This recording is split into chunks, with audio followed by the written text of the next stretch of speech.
Peldošie restorāni, iespaidīgi trimarāni un vienu brīdi ātrākais pasažieru elektroprāmis. Pasaulē Latvijas kompānija Latitude Yachts ir pazīstama ar dažādām unikālām luksusa jahtām. Arī šis katamarāns Lania Kea šobrīd tiek būvēts kā ekskluzīva izklaides jahta, taču nepieciešamības gadījumā to iespējams viegli piemērot militārām vajadzībām.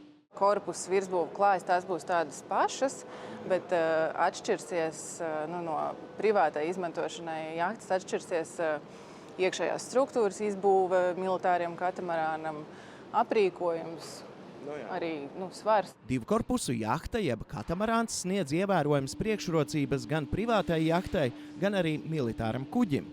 Šī katamarāna garums ir 26,7 metri, bet platums 9,2 metri.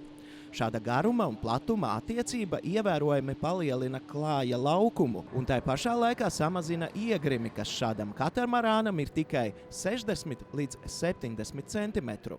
Tam virsū vēl nāks tas, ko mēs tur redzam, kas ir zem plēves, kur būvē virsbūvi.